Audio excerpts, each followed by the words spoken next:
ሰላም ጤና ይስጥልን ውድና የተከበራችሁ ቤተሰቦቼ እንዴት አመሻችሁልኝ? የኔ ውዶች እህቶቼ ሁሉ ሰላም ነው ወይ? እኔ ጋር ሁሉ ሰላም ነው። እንግዲህ ከሁሉም በላይ ሰላምና ጤና በተለይ ስደት ላለ ነው አስፈላጊ ነውና ሰላማችሁ ጤናችሁ ብዝት ይበልልኝ ብዬ ዛሬ እንግዲህ ወደ ሄሉ ቪዲዮ እንግዲህ ሁላችሁም አይታችሁታል። ዛሬ ለእኔ በእርግጥ ሄሉዬ ምናልባት ልጁ ኖርማል ጓደኛዬ ነው እያለች ነው። ወንዶቹ ዛሬ መጋደልን የቀራቸው። በዚህ አጋጣሚ ሉል ያው እንኳን ሰላም መጣ ስላየሁ በጣም ደስ ብሎኛል። ኪራ ሉል ነበሩ። በዚህ አጋጣሚ እንግዲህ ያው ሄሉዬ ዛሬ ለእኔ እውነት ለመናገር ቤተሰቦቼ ልክ አይደለም። ምክንያቱም ምንድነው ልክ ያለው ነው መሰላችሁ? አሁን እንዴት ነው ዩቱብ ላይ የምናየው ነገር በቀል እያልን ብድር እያልን የምናያቸው ነገሮች በጣም ይደብራሉ። እግዚአብሔርን ነው የምላችሁ። ፍቅር ውስጥ በቀልና ብድር የሚባል ነገር የለም። አዎ ናቲ አጥፍቷል፣ በደንብ አድርጎ አጥፍቷል። በጣም ጎርቷታል፣ አጥፍቷል። ግን ደግሞ ስለ ተወዷለች፣ ይወዳታል።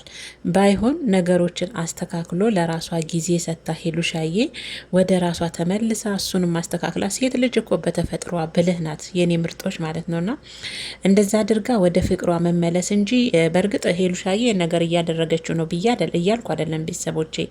ግን ደግሞ አሁን እሷ የተሰማኝን እኔ ህመሙን ያችን ልጅ ሲያመጣን የተሰማኝ ህመም እሱም እስቲ ስሜቱን ይወቀው በማለት ነው ብዙ ጊዜ የምናደርጋቸው ነገሮች ብድር በምድር በቀል። እስቲ እኔ የተሰማኝን ህመም ደግሞ እሱ የሚሰማውና ልየው ስሜቱ እንዴት እንደሚያም እኔም በጊዜው እንዴት እንዳመመኝ አይነት ነገር አለ። ያው ሰውነንና እንደዚህ አይነት ነገር አይምሯችን ውስጥ ያድራል።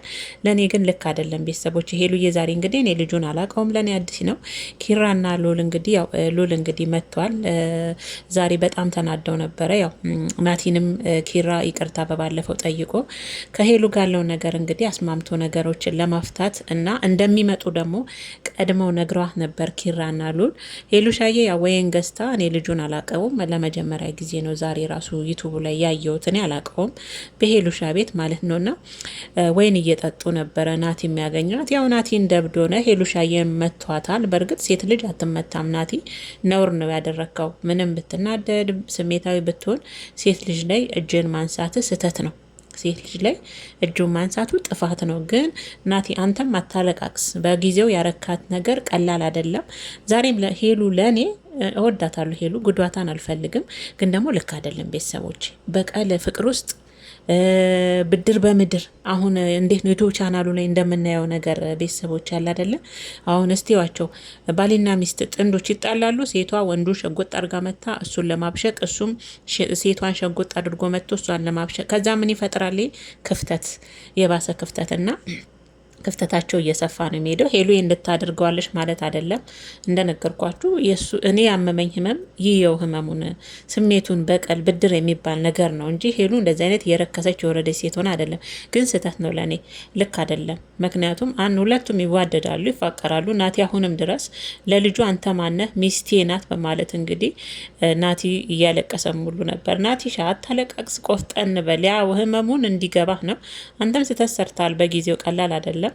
ሄሉም ዛሬ ስህተት ነው፣ ለእኔ ልክ አይደለም ማለት ነው። እኔ ላይ ሲሆን ይበረታል አለች ሄሉሻ። አንቺ ላይ ሲሆን ነገሩ መበረታቱ ሳይሆን አንቺ ሴት ልጅ ነሽ፣ ለራስሽ ጊዜ ሰጥተሽ ጠንካራ ሆነሽ የሚሆንሽን መርጠሽ ከዚህ ከፉክክርና ይሄ ብድር በቀል ከሚሉት ነገር ወጥተሽ የሆነ ጠንከር ያለ የፍቅርን ነገር መገንባት አለብሽ እንጂ ሁሌ እሱ ባጠፋው ጥፋት አንቺም መልሰሽ እሱን ጥፋት ማጥፋት ለእኔ ብድርም ይሁን በቀል ለእኔ ልክ አይደለም ቤተሰቦችና ሄሉሻዬ ዛሬ የሰራችሁ ስራ በእኔ ልክ አይደለም ቤተሰቦች፣ ልክ አይደለም። የእውነቴን ነው የምላችሁ። ፍቅር ውስጥ በቀልና ህልም የሚባል ነገር የለም። ፍቅራቸውን ማጠንከር፣ እሱ ሲሳሳት መመለስ፣ ልክ እንዳልሆነ መንገር፣ እሱን ከስህተቱ እንዲማር አንዴ ለሁለት እድል ትሰጠዋለች። እሱ ደግሞ እየደጋገመ እንደዚህ አይነት ስህተት የሚሰራ ሰው ከሆነ ቀይ ካርድ ሰጥታ የራሷን ህይወት በቃ እንዲ ህይወት ይቀጥላል። ሴት ልጅ ብቻዋን አትኖርም ያለ ህግ አለ እንዴ? ቀላል ትኖራለች እንደ አይ ላቭ ዩ ብቸኝነት እያለ ዝንጥ ብላ ማለት ነው እንዴ? ግን ደግሞ ሄሉዬ ናቲ የልጅነት ጓደኛሽም ነው። አሁን ላይ ደግሞ በቤተሰቦች የፊት አሳፈርሽኝ እያለ ነው ሽምግልናውን ይመስለኛል። ናቲ ሽምግልና መታስብ ከሆነ በፊቱኑ ህይወትህን ማጽዳት ነበረብህ። እሷ ጋም ጥፋት የለም። በቃ የሆነ የጥርጣሬ መንፈስ አሳደርክባት። አሁን ላይ ሽምግልናውን አልፈልግም፣ መጠናናት አለብን አለች። ያ ደግሞ ሊያምህ አይገባም። ያው መሄጃ ጊዜም አንዳንድ ኮሜንቶችም እያየው ነበረ። ናቲ እኮ መሄጃው ጊዜ ስለቀረበ ነው እያለች ቢሆንም እሷም ጊዜ ያስፈልጋታል ምርጦችዬ። ግን ደግሞ እሷ ጊዜ በሚያስፈልጋት ሰዓት ደግሞ እንደዚህ አይነት ስህተት ልክ አይደለም ብዬ ነው ሄሉሻዬ ማስበው ማለት ነው። እና ሄሉ ዛሬ ለእኔ ሁላችሁም ቪዲዮን አይታችሁና ለእኔ ልክ አይደለም ቤተሰቦች፣ ከምር ልክ አይደለም። በቃ ነገሮችን ማስተካከል እንጂ ጥፋት ላይ ጥፋት መጨመር የለም። ፍቅር ውስጥ ደግሞ እንደነገርኳችሁ በቀልና ብድር የሚባል ነገር የለም። አንድ ሰው ተሸናፊ መሆን አለበት። ፍቅር ላይ አሸናፊ ተሸናፊ የለም። በቃ ለፍቅር መሸነፍ ነው ዋናው ነገር ማለት ነው። እና ሄሉሻዬ ዛሬ ሰራችሁ ልክ አይደለም። ያው ናቲ ግን እንደ እብድ ነው የሆነው። ሄሉሻዬንም በጥፊ መቷል፣ ልጁንም አንቆታል፣ አለቀሰ። ምን ልበላችሁ በቃ ብትንትን ነው ያደረገውና የወዳታ እናቴን እንዳየሁት ከሆነ የእውነት የማይወዳችሁ ሰው እንደዚህ አይሆንም በፍጹም። እያስመሰለ ነው፣ ድጋሚ ያስመስላል። እየደጋገመ ለማለት ይከብዳል። እናቴ የልጅነቱም ስለሆነች በጣም ሄሉን ይወዳታል እንዳየሁት ከሆነ ካፉ ራሱ ሚስቴክ ሆነች ይላል። ሄሉሻዬም ትወዷለች ናቲም በጣም እንዳየዋት ከሆነ። አሁንም እኮ እየሳቀች ነው ቪዲዮ ላይ አንዳንዴ ያመልጣታል፣ እያዩዋት ነበረና የምር አይደለም። ልጁንም ብድርና በቀር ምን እንደሆነ ወዲያውኑ አየር ላይ እንመጣለን ሲሏት እንግዲህ ይህን ነገር ያዘጋጁ ልጅቷ ሄሉ አይደለች። ለእኔ ግን ያው ልክ አይደለም። ሄሉዬ ታይ፣ አንቺም ተወጇለሽ፣ ይወድሻል። ፍቅራችሁን አስተካከሉ ነው።